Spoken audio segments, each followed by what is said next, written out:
Hello everyone, how are you all?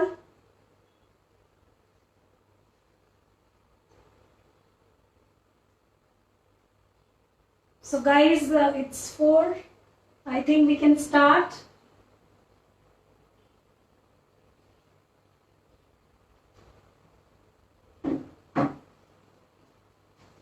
Okay, so I am Dr. Anubha Gupta and I heartily welcome you all on this page, the Facebook page of Focus Her Life. So Focus Her Life is known for the women's specific website, women's specific page of Focus 24 News. So यहाँ पर guys आपको female से जुड़ी हुई सारी information मिलती है, जैसे कि लाइफस्टाइल के बारे में, डाइट के बारे में, पेरेंटिंग के बारे में, या करियर के बारे में, टेक्नोलॉजी के बारे में। तो आज हम जिस टॉपिक पर बात करने वाले हैं वो है nutrition, particularly related to Ayurveda. So as we all know that nutrition week is going on and it's like from 1st of September till 7th of September, यानी कि कल तक. So I am a certified Ayurvedic health and wellness coach. I am also a health food influencer and a food blogger. So I have been creating very healthy and nutritious recipes for more than 1 year now. And this is my new venture, which is the Ayurvedic nutrition. So the topic that I have taken up for today is Ayurvedic lifestyle and dietary recommendations. So I think let's start. Okay. So guys, whenever we talk about Ayurvedic nutrition as such, let me first share with you that how is it different from the modern nutrition. Now modern nutrition आपको पता होगा कि mainly जो work करता है या जो diet prescribe करता है वो करता है मैक्रो और माइक्रो न्यूट्रिएंट्स पे. Okay, so before I start, I think let me just check, is my voice and everything well, Ankita ji? If you can just tell me audibility and video, everything is okay? So I believe it's fine. All right. So as I was just sharing with you all that modern nutrition works on the principles of macro and micronutrients. तो जो diet design होती है वो इस basis पे होती है कि आपको कार्ब्स कितना लेना चाहिए, फैट्स या प्रोटीन्स जो कि हमारे मैक्रोन्यूट्रिएंट्स कहलाते हैं, और माइक्रोन्यूट्रिएंट्स जैसे कि विटामिन्स और मिनरल्स. ठीक है, लेकिन जब हम आयुर्वेदिक न्यूट्रिशन की बात करते हैं तो Ayurveda has a very different concept, क्योंकि आयुर्वेदा में जो बैलेंस्ड डाइट है या जो मतलब न्यूट्रिशनस डाइट है वो किस पे डिपेंड करेगी, वो डिपेंड करेगी आपकी दो चीजों पे. वन इज आहारा which is food and second is विहारा which is the lifestyle. So basically Ayurvedic nutrition is not only about what you take inside, मतलब खाली खाने पीने की बात नहीं है. Ayurvedic nutrition is more on to lifestyle as well. विहारा लाइफस्टाइल का मतलब, अगर मैं लाइफस्टाइल बोलूं तो लाइफस्टाइल में कि आप वो खाना दिन में कब खा रहे हो, यानी कि टाइमिंग बहुत ज्यादा इंपॉर्टेंट है. आप कितने बजे सो रहे हो, आप कितने बजे उठ रहे हो, आप किस टाइम पे क्या खा रहे हो, ये सब भी बहुत ही इंपॉर्टेंट है. तो ये अभी हम आगे बात करेंगे. So let's move on. Then this is the very very important concept. मतलब actually if you ask me, या अगर आपको पता ही होगा कि ये जो कॉन्सेप्ट है आयुर्वेदा का, इसी पर पूरी की पूरी आयुर्वेदिक साइंस जो कि हमारी 5000 ईयर्स ओल्ड मेडिकल साइंस है, विच is the mother of all the healing. So that depends upon these principles. Now if you can see in the slide here I have shown you 5 elements. तो ये जो 5 elements हैं, air, space, fire, water, अर्थ, यानी कि वायु, आकाश, अग्नि, जल और पृथ्वी.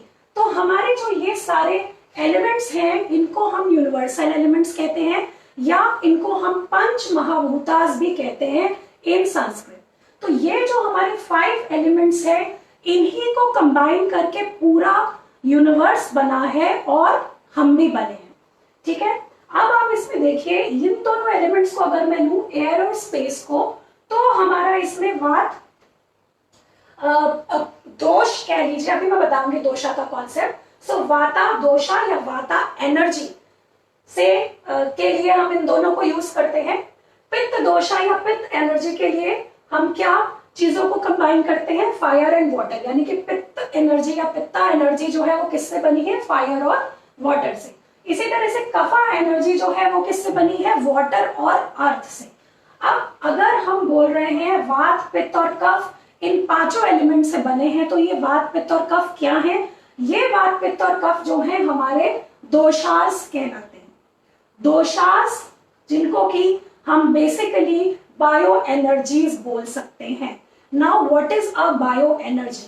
As we are human beings, each and every cell inside our body requires some energy, all right? So वो एनर्जी जो है बायो एनर्जीज के फॉर्म में हमें मिलती है। फॉर एग्जाम्पल जो वात दोष है, वात दोष या वात एनर्जी जो है that represents our kinetic energy, because kinetic energy का मतलब क्या होता है friends, it is the energy of movement. तो जो वात एनर्जी है या वात दोषा है, that is responsible for all the movements that takes place inside our body, including breathing, including this blinking of eyes, pulsation of heart, even the excretory system। ये सारी चीजें जो हैं हमारी किससे जुड़ी हैं, वात एनर्जी से। तो सिंपल सी बात है, अगर हमको शरीर के इन एरियाज में प्रॉब्लम हो रही है, इसका मतलब क्या है, कहीं ना कहीं गड़बड़ कहां पर है, वात एनर्जी में। सिमिलरली पित्त एनर्जी या पित्त दोषा जो है इज रिस्पॉन्सिबल, आप देख रहे हो फायर और वाटर से बना है, तो ये किसको रिप्रेजेंट करता है, हीट को, because pitta energy is also known as thermal energy. Thermal energy का मतलब क्या होता है, एनर्जी ऑफ हीट। सो पित्त एनर्जी जो है it is the energy which is responsible for all the digestion processes, which also includes assimilation and absorption of nutrients inside the body। तो जैसे कि मैंने बताया वात एनर्जी जो है that is energy of movement, तो वो सारे के सारे फ्लूइड्स को और न्यूट्रिएंट्स को डिफरेंट डिफरेंट सेल्स में पहुंचाती है बॉडी के, वात एनर्जी। और उन सेल्स में वो न्यूट्रिशन कैसे एब्जॉर्ब हो, ये कौन डिसाइड करता है, पित्त एनर्जी। सिमिलरली जो कफा एनर्जी है, आप देख रहे हो अर्थ और वाटर से बनी है, तो अर्थ को जो है हम एक स्टेबलाइजिंग मानते हैं कि वो स्टेबिलिटी देता है, वो एक तरह का हमें बैलेंस देता है। सो अर्थ को लेते हुए कफा एनर्जी को बनाया गया है। Kapha energy is basically the potential energy. Potential energy का मतलब क्या होता है, stability. So basically it uses the stored fat inside the body. So यहाँ पर कफा एनर्जी का मतलब under Ayurveda what it does, it lubricates. उसका काम क्या होता है, जितने भी बोन्स, टेंडन्स, मसल्स वगैरह हैं उनको लुब्रिकेट करना, एक दूसरी बोन को एक साथ जोड़ के रखना, यानी कि एक तरह का स्ट्रक्चर प्रोवाइड करना बॉडी को। That is the role of kapha energy. तो अब मैंने आपको बता दिया 5 एलिमेंट्स और 3 दोषास या एनर्जीज के बारे में। अब हम बात करते हैं प्रकृति।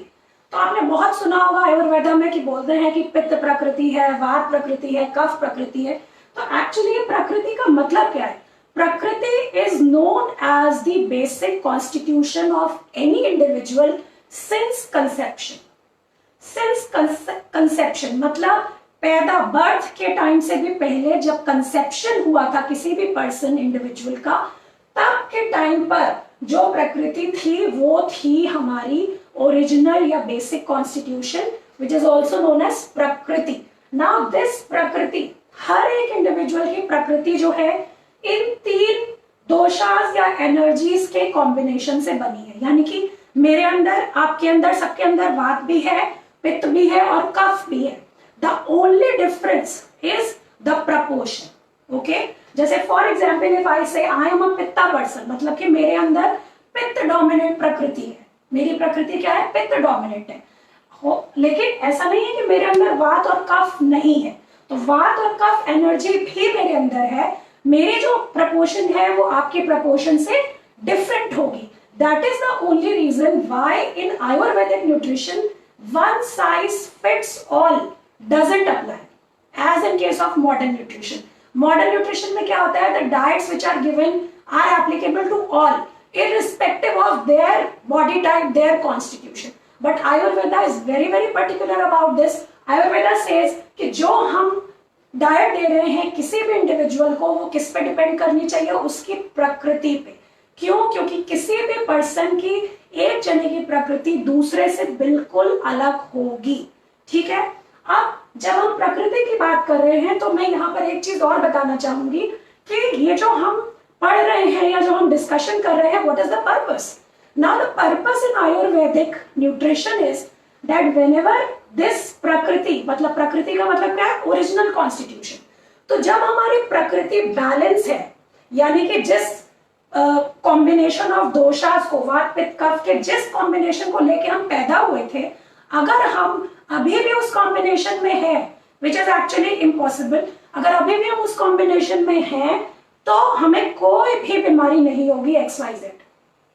लेकिन क्योंकि जब से हम पैदा हुए हैं, जब से कंसेप्शन के बाद से हम पैदा हुए हैं, तब से बहुत सारे ऐसे फैक्टर्स हैं, जैसे कि फॉर एग्जांपल क्लाइमेटिक कंडीशंस. आप किस तरह के फैमिली एनवायरनमेंट में रह रहे हो, आपके ऊपर बड़े हुए तो किस तरह का प्रेशर है, आपने क्या क्या खाया, आप कहाँ पे किस माहौल में रहे, कितना आपने जॉब में गए, कितना स्ट्रेस लिया. तो ये सारे जो फैक्टर्स हैं, ये हमारी ओरिजिनल प्रकृति को डिस्टर्ब कर देते हैं. तो जितना ज्यादा ये डिस्टर्ब करेंगे, उतना ज्यादा आपको लाइफस्टाइल डिसऑर्डर्स होंगे या प्रॉब्लम्स होंगी. Alright. So this is the concept of doshas imbalance and doshas disbalanced या इम्बैलेंस. ओके.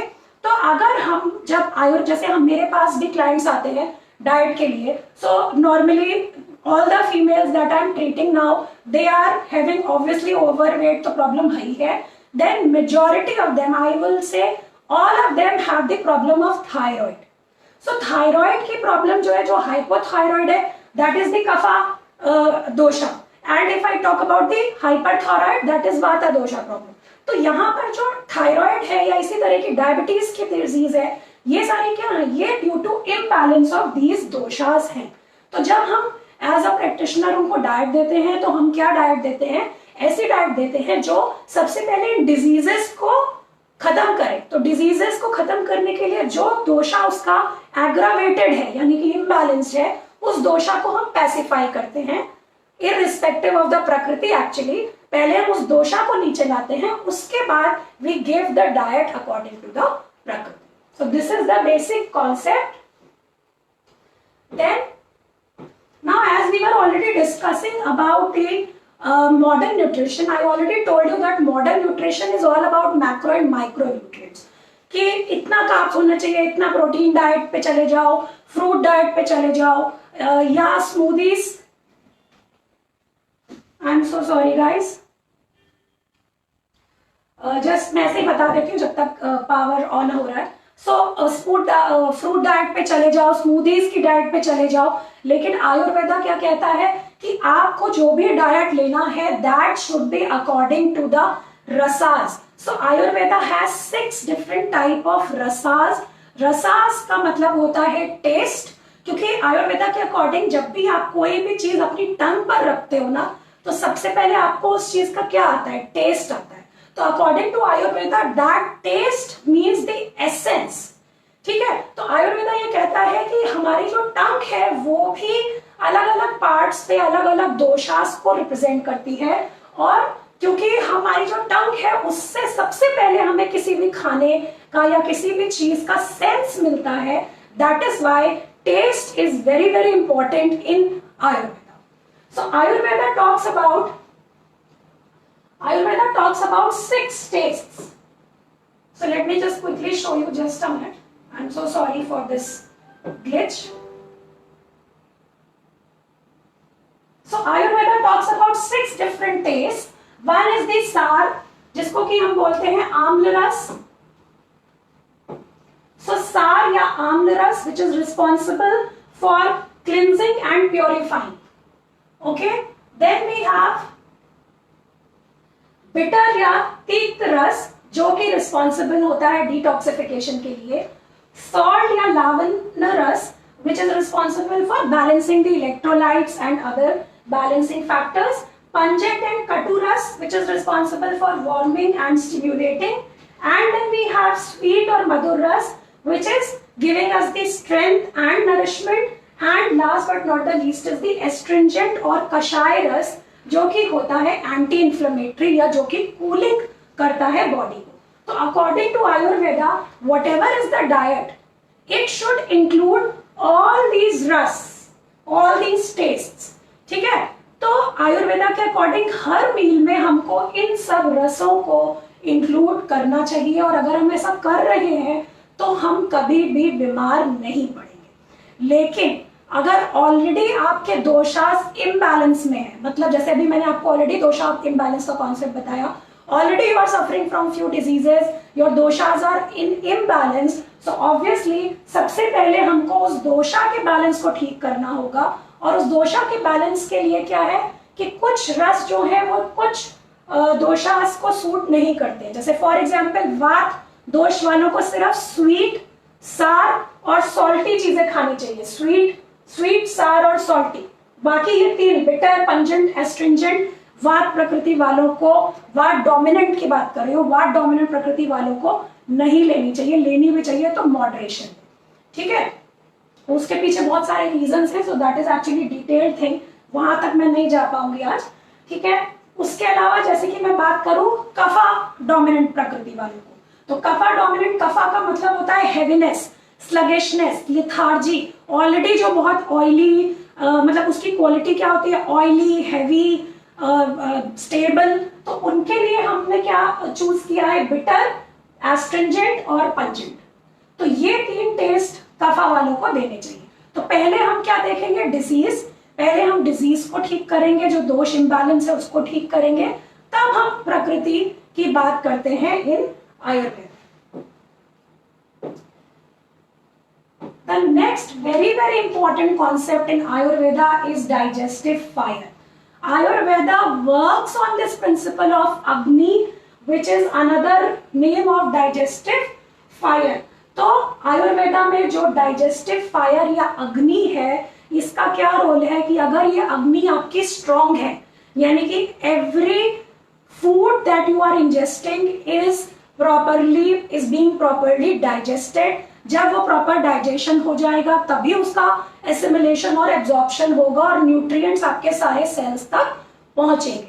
लेकिन अगर ऐसा नहीं हो रहा है, यानी कि अगर आपकी अग्नि जो है वो मंद है, मंद अग्नि का मतलब अग्नि अगर वीक पड़ चुकी है, तो क्या करना पड़ेगा, तो हमें उस अग्नि को बढ़ाना पड़ेगा.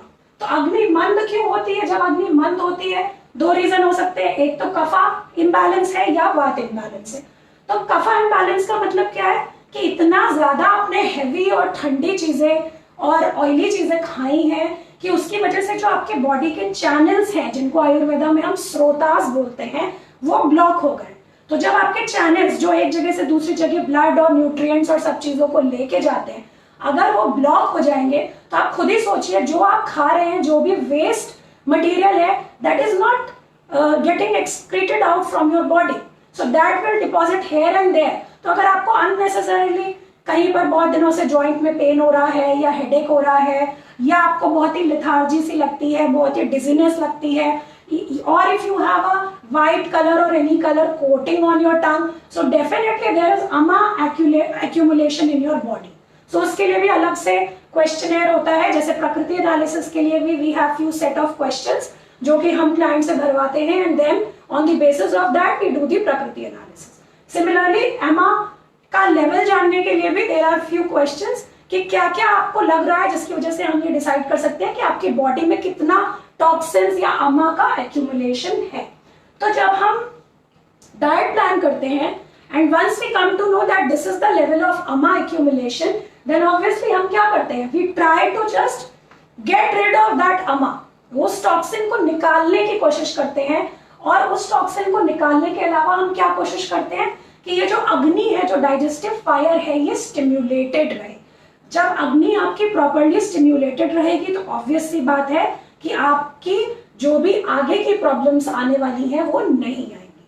Okay, so this is the concept of digestive fire and toxins. Then let me just talk about the dietary guidelines as per dosha. So now I have already told you, vata dosha जो है या वात एनर्जी जो है उसके गुण क्या होते हैं, मतलब गुणास मीन्स क्वालिटीज, क्या क्वालिटीज होती है, light, dry, cold and rough. Okay, so according to Ayurveda we should be eating the opposite of the qualities of our प्रकृति। तो अगर हमारे को लाइट, ड्राई, कोल्ड और रफ हमारी प्रकृति है तो हमें इसका उल्टा खाना चाहिए, यानी कि लाइट का उल्टा क्या हो गया, हेवी। हेवी का मतलब ये नहीं कि हम फ्राइड फूड खा रहे हैं, हम समोसे कचौड़ी खाने लगे, वो नहीं मतलब है। हेवी से यहाँ पे मतलब है गरिष्ठ भोजन। गरिष्ठ का मतलब क्या है, जो कि आपको नरिश करे, जिसमें कि आपको सेटिस्फैक्शन मिले, जिसमें थोड़ा सा घी पड़ा हो। और आयुर्वेदा में काऊ के घी और काऊ के मिल्क या काऊ के किसी भी डेयरी प्रोडक्ट को इंपॉर्टेंस दी गई है। ड्राई का ऑपोजिट क्या हो जाएगा, obviously little oily. Then we have cold, cold का ऑपोजिट क्या हो जाएगा, hot. So hot in the sense herbal teas बहुत दी जाती है आयुर्वेदा में, बिकॉज हर्ब्स और spices are very very important in Ayurveda. जो किचन में आपके अजवाइन हो गई, then we have cardamom, we have cloves, we have cinnamon, we have ginger, we have cumins, fennel, saunf, ये सारी जो चीजें हैं ये सब बहुत ही ज्यादा इंपॉर्टेंट है इन आयुर्वेदा। तो कोल्ड की जगह हम ऐसे वात प्रकृति वाले इंसान को क्या देना प्रेफर करेंगे, वार्म चीजें, सूप्स हो गए, हर्बल टीज हो गई, क्योंकि हमें क्या करना है, जो उसकी क्वालिटीज हैं उसका उल्टा उसको देना है ताकि वो बैलेंस आउट हो जाए। तो इसी तरह से यहाँ पर आप देखिए लिस्ट है कि ये सारी वेजिटेबल्स आप खा सकते हैं। फ्रूट्स में, क्योंकि इन वात वालों को हम स्वीट, सार, सॉल्टी दे सकते हैं, तो स्वीट फ्रूट्स दे सकते हैं, मैंगोज दे सकते हैं, बनानास दे सकते हैं, पके हुए बिल्कुल जो फल होते हैं, मीठे पके हुए फल वो दे सकते हैं। डेयरी में हम उनको दे सकते हैं सारी चीजें। लेग्यूम्स हम उनको बहुत हैवी नहीं देंगे, क्योंकि उनको थोड़ा लाइट टू डाइजेस्ट चीजें देनी चाहिए, क्योंकि वात वालों का जो डाइजेशन है that is not as powerful as pitta वालों का डाइजेशन। ग्रेन्स में हम उनको राइस दे सकते हैं, व्हीट दे सकते हैं, और थोड़ा कहीं ना कहीं ओट्स टाइप की चीजें दे सकते हैं, बिकॉज ये नरिशिंग होते हैं थोड़े, ठीक है। देन नट्स एंड सीड्स हम उनको सब तरह के दे सकते हैं, because we all know nuts में ऑयल होता है, फैट होता है थोड़ा, वो हम उन्हें दे सकते हैं। और हर्ब्स एंड स्पाइसेस भी हम उनको सब तरीके का दे सकते हैं। पित्त दोष वालों की अगर मैं बात करूं तो पित्त दोष वालों को क्योंकि सॉरी वो थोड़ा सा ऊपर हो गया, यहां पर देखिए हॉट लिखा है, पित्त का मतलब ही है फायर, फायर का मतलब क्या है, हीट, यानी कि गर्म। सो ये इनकी जो गुण है वो है hot, slightly oily, light and sharp. Sharp मतलब पियर्सिंग। सो इनको इसकी उल्टी चीजें देनी है, तो हॉट की जगह कोल्ड देना है। कोल्ड से मेरा ये मतलब नहीं है कि आइसक्रीम खिलाइए, उनको बर्फ के शरबत पिलाइए, बर्फ का पानी पिलाइए, नहीं, बिल्कुल नहीं। कोल्ड से मतलब है उनको रूम टेम्परेचर की चीजें आप दे सकते हो गर्मियों में, ल्यूक वार्म वाटर दे सकते हो स्पेशली मॉनसून में और विंटर्स में, और ऐसी चीजें जिनकी तासीर यानी कि पोटेंसी ठंडी हो, जैसे कि वाटरमेलन। वाटरमेलन या मेलन्स एक ऐसा फ्रूट है जो कि पित्त प्रकृति वालों को आराम से दे सकते हैं, बट वात प्रकृति वालों की क्योंकि ऑलरेडी ठंडी क्वालिटी है तो उनको हम वाटरमेलन्स इस तरह की चीजें नहीं देंगे। सिमिलरली इनको हम बार्ले यानी कि जौ दे सकते हैं, जो कि इनके लिए अच्छा है। नट्स एंड सीड्स में हम इनको सिर्फ और सिर्फ आमंड्स दे सकते हैं, वो भी सोक्ड आमंड्स। इससे ज्यादा हम इनको नहीं दे सकते, क्योंकि ऑयली ऑलरेडी इनकी क्वालिटी में थोड़ा ऑयल है, तो इनको हम मतलब एक हद तक ही दे सकते हैं। हर्ब्स एंड स्पाइसेस का बहुत इंपॉर्टेंट रोल है यहाँ पे पित्त वालों के लिए, बिकॉज हर्ब्स एंड स्पाइसेस ऐसे हम इनको नहीं दे सकते जो कि गर्मी को बढ़ाएं। फॉर एग्जाम्पल फेन्यूग्रीक सीड्स, मेथी दाना, मस्टर्ड सीड्स, ठीक है, देन हींग, एसाफेटिडा, ये सारी जो चीजें हैं हम इनको देंगे तो, लेकिन बहुत ही मॉडरेशन में देंगे। इसी के साथ जैसे सरसों का तेल है, मस्टर्ड ऑयल, वो भी हम इनको बहुत ज्यादा नहीं दे सकते। नेक्स्ट इज कफा दोषा।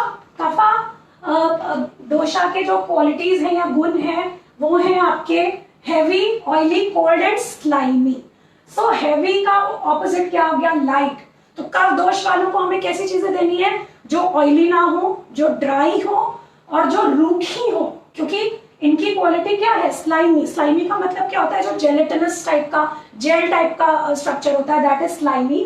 तो वो चीजें नहीं देनी है। इसीलिए हम इनको बड़े आराम से सारे के सारे ड्राई ग्रेन्स दे सकते हैं, मिलेट्स दे सकते हैं, बार्ले, कॉर्न, बकव्हीट, ओट्स सब दे सकते हैं हम इन्हें, जो कि हम सारे वात और पित्त प्रकृति वालों को नहीं दे सकते।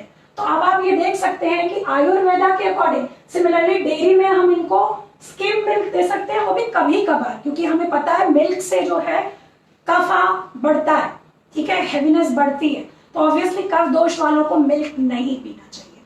कफ दोष एक और चीज, कफ दोष is responsible for gaining weight. तो अगर आपका वेट गेन हो रहा है अननेसेसरीली, तो दैट मीन्स कि कफा दोषा में इम्बैलेंस है।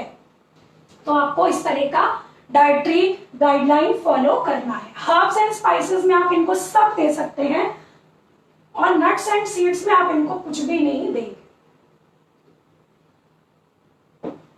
Then I am giving you general guidelines according to Ayurveda, मतलब ये सारी आप कह सकते हो सारी प्रकृति वालों के लिए these are common. So if I say I have already told you that you should eat according to your prakriti and according to the digestive fire. Okay, so prakriti के अकॉर्डिंग खाना चाहिए, डाइजेस्टिव फायर को देखते हुए खाना चाहिए, जो कि मॉडर्न न्यूट्रिशन में बिल्कुल भी नहीं किया जाता है। वन साइज फिट्स ऑल वाला अप्लाई कर दिया जाता है कि जिम में जाओ आप एक्सरसाइज करने, तो आपको बोला जाता है आप एक दिन में 8-8, 9-9 एग वाइट्स खाइए, जबकि let me tell you that pitta prakriti वालों को एग ज्यादा खाना ही नहीं है। Once in a while in a week they can have, क्योंकि एग से क्या बढ़ता है, गर्मी बढ़ती है, और पित्त प्रकृति वालों को ज्यादा गर्म चीजें नहीं दे सकते, देंगे तो इम्बैलेंस हो जाएगा।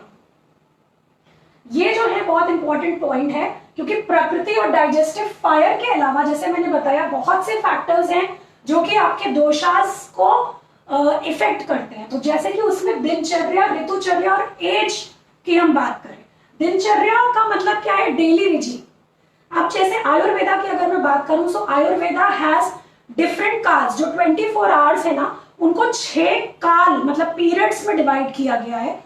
रात के 2 बजे से लेके सुबह के 6 बजे तक वाला जो काल या पीरियड है, दैट इज नोन एज वात काल।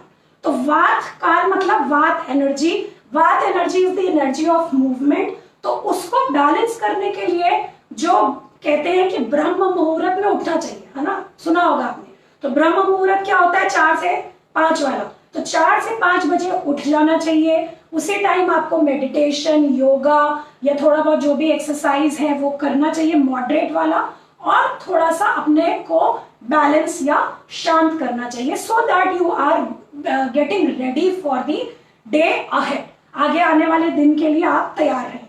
उसके बाद जो सुबह 6 बजे से लेके सुबह 10 बजे का पीरियड होता है, that is known as kapha period. Now during this kapha period you should be eating very light, because I have already told you kapha की qualities क्या है, heavy, oily।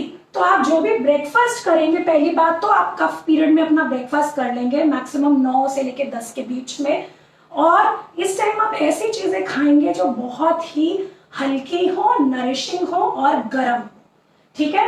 उसके बाद 10 बजे से लेके दोपहर के 2 बजे तक जो आपका काल होता है, दैट इज पित्त काल। पित्त काल, पित्त प्रकृति या pitta dosha is known for digestive fire in the body. I told you earlier also, metabolism के लिए रिस्पॉन्सिबल होती है पित्त एनर्जी। तो ये जो टाइम है सुबह 10 से लेके दोपहर के 2 बजे तक, ये टाइम आपका ऐसा टाइम है जब आपकी डाइजेस्टिव फायर, चाहे आपकी जितनी भी इम्बैलेंस्ड हो, वो आपके पूरे दिन के कंपैरिजन में सबसे ज्यादा स्ट्रांग होगी। तो this is the time when you should have your heaviest and the most nutritious meal और the largest meal of that day. आपने सुना होगा आजकल लोग क्या करते हैं, specially the people who are working, they are having muesli और ओट्स और something for their breakfast, which is still fine, but शाम जो लंच है उसमें they use to have juice या फ्रूट या स्मूदी या चाय कॉफी, और शाम को आके वो खाते हैं 6-7 बजे अच्छा भारी खाना, which is totally wrong according to Ayurveda. क्योंकि आयुर्वेदा तो कहता है कि 10 से 2 का जो पित्त काल है, उस टाइम आपकी डाइजेस्टिव फायर स्ट्रॉन्गेस्ट होती है, और जितना भी आप अच्छा भारी खाना खाना चाहते हो, आप सिर्फ और सिर्फ उस टाइम खाओ, ठीक है, तो ये जो कुछ चीजें हैं ये आयुर्वेदा में ध्यान रखनी पड़ती हैं।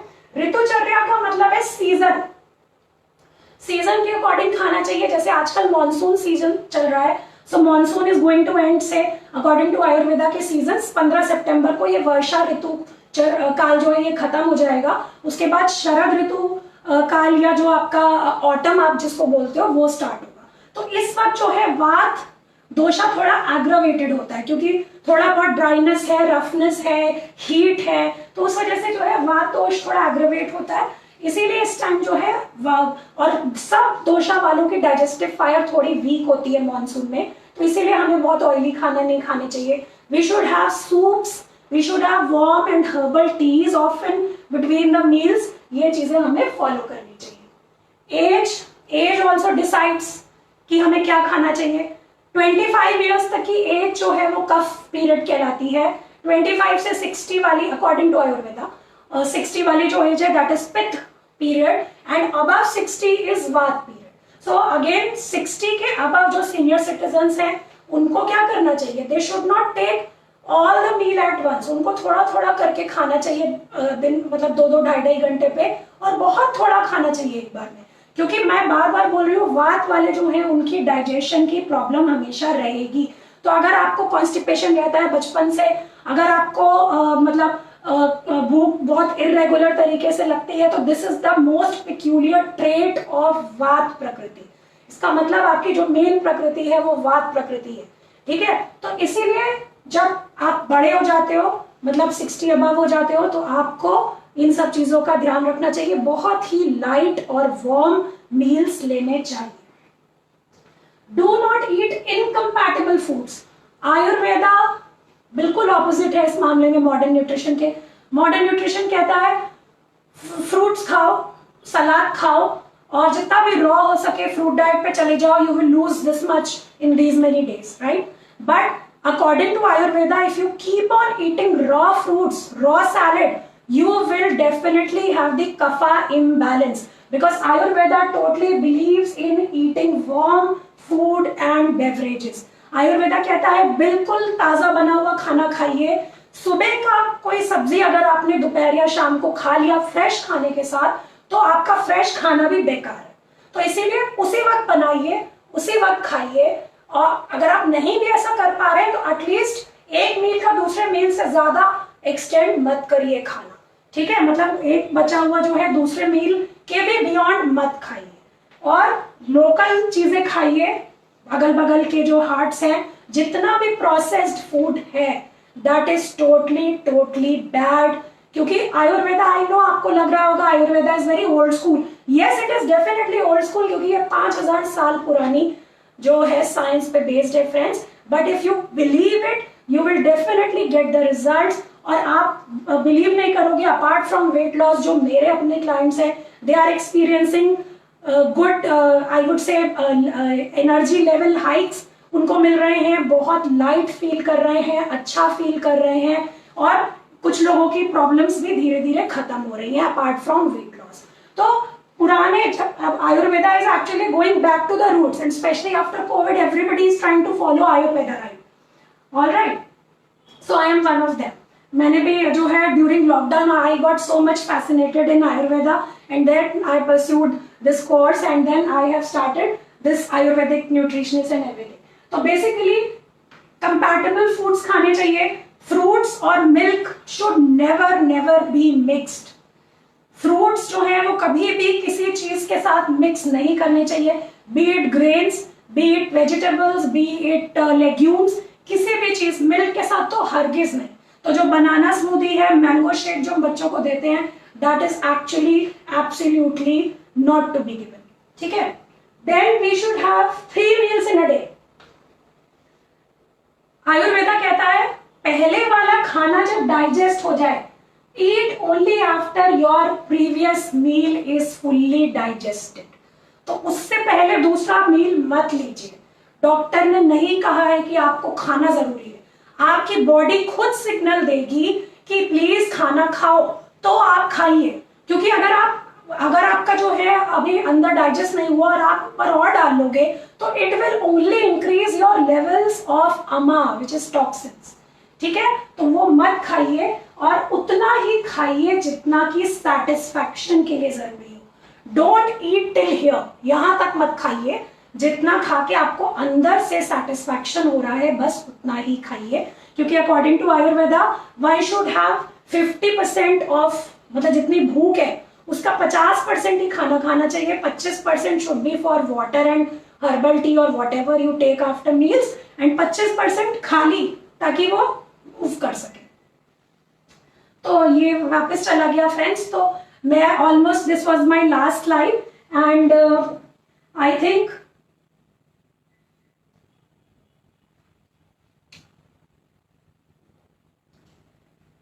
so this was my last slide and as I have already told you that I am into this diet consultation. So my website is www.healthyfiu.in. मैं चैट पे लिख भी दूंगी सारे डिटेल्स। तो मैं डाइट कंसल्टिंग करती हूँ, प्रकृति एनालिसिस करती हूँ। In case you want to avail my services you are most welcome and believe me Ayurveda is actually the best, क्योंकि this is preventive medicine system. Problem से पहले ही उसको ठीक करना is the principle of Ayurveda.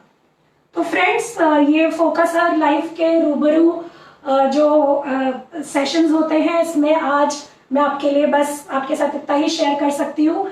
आप प्लीज फोकसर लाइफ के page को जरूर फॉलो करिए, लाइक करिए, क्योंकि यहाँ पर जो है आपको रोज इस तरह के आर्टिकल्स और इस तरह के सेशंस जो कि इंटरेक्टिव सेशंस होंगे related to your diet, food habits, lifestyle, ये मिलते रहेंगे।